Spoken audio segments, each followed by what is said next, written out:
이 시간에 우리에게 주시는 하나님의 말씀은 로마서 7장 4절 말씀입니다. 내 형제들아 너희도 그리스도의 몸으로 말미암아 율법에 대하여 죽임을 당하였으니 이는 다르니 곧 죽은 자 가운데서 살아나신 이에게 가서 우리가 하나님을 위하여 열매를 맺게 하려 함이라. 아멘. 오늘 읽어드린 본문 말씀을 중심으로 은혜의 지배라고 하는 제목으로 하나님의 말씀을 전해 올리겠습니다. 로마서 6장의 내용을 간단하게 요약하자면 율법으로는 정죄를 당할 수밖에 없다. 그러므로 오직 은혜로만 구원을 받을 수 있다는 것입니다. 예수님을 믿는 사람들은 율법의 정죄에서 벗어나 은혜로 구원을 받은 사람이 된 것입니다. 율법의 지배에서 해방되어 은혜의 지배를 받게 되었다는 것입니다. 오늘 본문 2절과 3절 내용에 보면 이걸 부부관계 예를 들어서 말씀합니다. 율법이라는 남편과 은혜라는 남편의 비유로 말씀합니다. 아주 까다로운 남편과 아내가 있었다고 합니다. 퇴근해서 집에 들어오면서부터 따집니다. 신발을 누가 이렇게 벗어놨냐? 소파는 왜 이렇게 지저분하냐? 화장실 물기는 왜 안 닦냐? 설거지는 왜 안 했냐? 방바닥 머리카락은 왜 치우지 않나? 먹지도 않으면서 냉동실에 쌓여놓기만 하냐? 반찬은 이게 뭐냐? 컴퓨터는 왜 안 끄냐? 애들은 나와서 인사도 안 하냐? 가계부는 왜 쓰냐? 늘 지적합니다. 맨날 따집니다. 거기다가 성질을 욱합니다. 속은 밴댕이 소갈딱지입니다. 그러면 그 아내는 아마 숨이 막힐 것입니다. 퇴근 시간만 되면 늘 불안할 것입니다. 율법을 이런 남편에 비유해서 말씀하는 겁니다. 그런데 어느 날 그 남편이 죽었습니다. 죽은 남편이 계속해서 간섭할까요? 못합니다. 죽은 남편의 간섭을 받아야 할 필요가 없습니다. 새로운 남편을 만나 재혼을 하게 되었습니다. 아주 너그러운 남편입니다. 간섭하는 대신 관심을 가져줍니다. 잔소리 대신 도와줍니다. 지적하는 대신 가르쳐줍니다. 때로는 그냥 못 본 척도 해줍니다. 너그러운 마음으로 괜찮다고 말해줍니다. 책망하는 대신 책임을 져줍니다. 희생합니다. 묵묵히 필요를 채워줍니다. 그러면 그 아내는 늘 평안할 겁니다. 남편이 기다려질 겁니다. 은혜를 이런 남편과 비유해서 말씀하는 것입니다. 오늘 말씀은 예수님을 믿고 신앙생활을 한다는 걸 비유로 이렇게 설명해 줍니다.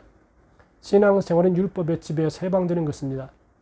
예수님을 믿으면 율법이라는 까다로운 남편의 지배에서 벗어나는 것입니다. 어디든지 법이 있습니다. 유치원부터 대학까지 교칙이 있습니다. 그 학교를 다니는 동안만 그 법이 적용됩니다.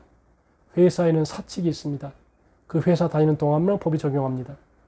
나라의 법은 그 사람이 살아있는 동안에만 적용됩니다. 죽으면 적용되지 않습니다.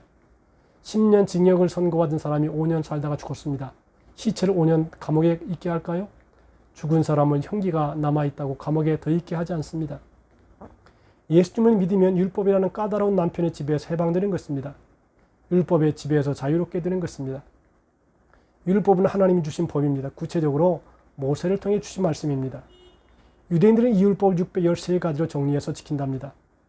하지 말라는 건 365가지, 하라는 것 248가지. 이걸 다 알고 매일매일 지켜야 한다는 겁니다. 어떻게 할 수 있을까요? 그 위에 장로들의 전통이 있습니다. 율법 조항에 대한 세부 지침을 많이 만들어가지고 지키라고 합니다. 지키지 않으면 비난을 받습니다. 거부를 당하고 정죄를 당합니다. 형벌을 받습니다. 다 알지도 못합니다. 다 지키려고 해도 지킬 수가 없습니다. 그러니 지키려고 하면 할수록 죄책감이 더 사로잡히게 될 수밖에 없습니다. 무거운 짐이 되어 짓누르게 됩니다. 까다로운 남편이 아내의 삶을 짓누르듯이 율법은 사람의 영혼까지 짓누르는 짐이 됩니다. 예수님을 믿으면 율법의 지배에서 벗어나게 됩니다. 이것이 매우 중요한 신앙 원리입니다. 어떻게 율법의 지배에서 벗어나게 될까요? 오늘 본문 4절에 보니까 내 형제들아 너희도 그리스도의 몸으로 말미암아 율법에 대하여 죽음을 당하였으니 무슨 말입니까? 예수님을 믿는 사람은 율법에 대하여 죽은 사람입니다. 율법의 요구에 대하여 죽은 사람입니다. 예수님이 이 모든 율법의 요구를 완전히 치르셨습니다. 로마서 10장 4절에 그리스도는 모든 믿는 자에게 의를 이루기 위하여 율법의 마침이 되느니라고 했습니다. 예수님을 믿는 사람은 율법의 요구를 다 지불하신 예수님과 한 몸이 된 사람입니다. 예수님을 믿을 때 예수님과 한 몸으로 연합된 사람입니다. 로마서 6장 3절에 무릇 그리스도 예수와 합하여 세례를 받은 우리는 그의 죽으심과 합하여 세례를 받은 줄 알지 못하느냐? 예수님과 함께 율법에 대하여 죽은 사람이 되었습니다. 그러므로 예수님을 믿는 사람은 더 이상 율법의 요구를 받지 않아도 됩니다. 그러므로 예수님을 믿는 사람은 율법의 지배에서 완전히 벗어난 사람이 된 겁니다. 두려운 남편과 같은 율법의 지배에서 벗어난 사람이 된 겁니다. 신앙생활은 은혜의 지배 아래 들어와 있는 것입니다. 신앙생활은 은혜라는 새로운 남편의 지배를 받는 것입니다.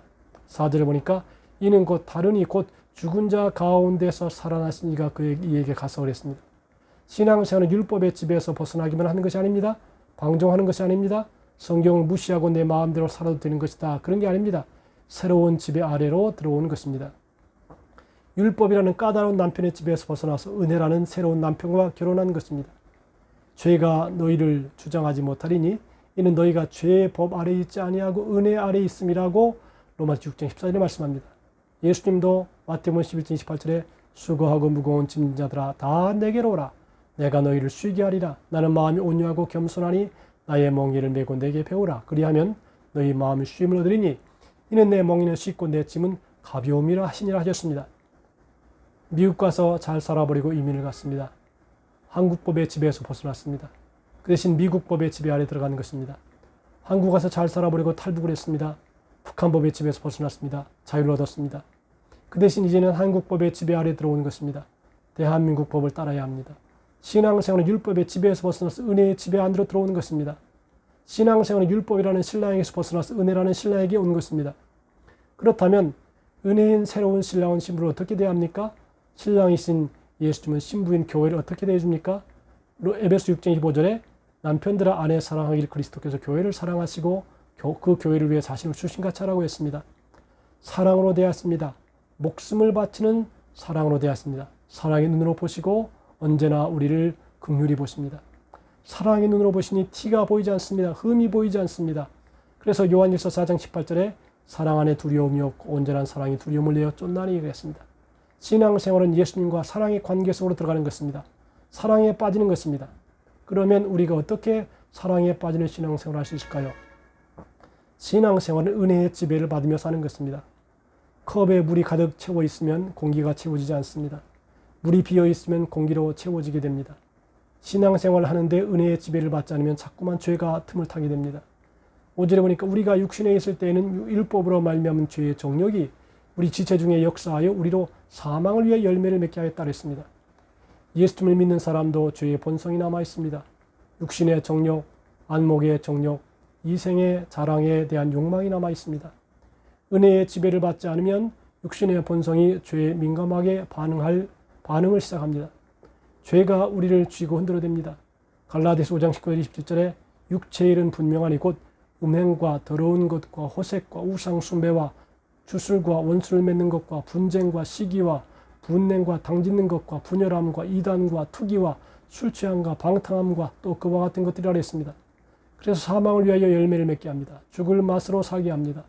은혜의 지배를 받으면 하나님께 민감해집니다. 하나님을 위하여 열매를 맺고 싶어집니다. 하나님을 기쁘시게 해드리는 삶을 살고 싶어집니다. 내 힘으로는 못합니다. 6절에 보니까 이러므로 영의 새로운 것을 섬길 것이라 했습니다. 성령님이 도와주십니다. 하나님이 기뻐하시는 소원을 우리에게 알려주십니다. 비전을 품게 하십니다. 감당할 수 있는 능력을 주십니다. 사도행전 1장 8절에 오직 성령이 너희에게 임하시면 너희가 권능을 받고 예루살렘과 온 유대와 사마리아 땅까지 이루어 내 증인되리라 그랬습니다. 예수님의 성품을 닮아가는 열매를 맺게 하십니다. 갈라디아서 5장 22절 23절에 오직 성령의 열매는 사랑과 희락과 화평과 오래 참음과 자비와 양선과 충성과 온유와 절제라고 했습니다. 성령님은 억지로가 아니라 자유함을 주십니다. 고린도서 3장 17절에 주는 영이시니 주의 영이 계신 것은 자유가 있다고 했습니다. 율법의 지배를 받으면 의무적으로 신앙생활을 하게 됩니다. 형식적으로 하기 쉽습니다. 최소한으로 신앙생활을 하게 됩니다. 두려워서 하게 됩니다. 은혜의 지배를 받으면 좋아서 합니다. 감사해서 합니다. 자원해서 합니다. 최대한으로 헌신하고 최대한으로 봉사하고 최대한으로 예배합니다. 담배를 끊으려고 애쓰시는 혼자 되신 할머님이 계셨답니다.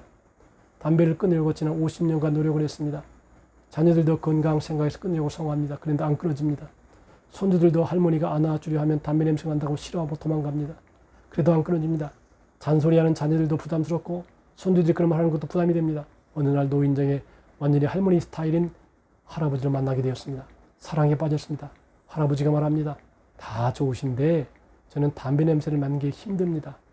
할아버지와 사랑에 푹 빠진 할머니는 그날부터 50년 동안 피운 담배를 싹 끊어버렸답니다.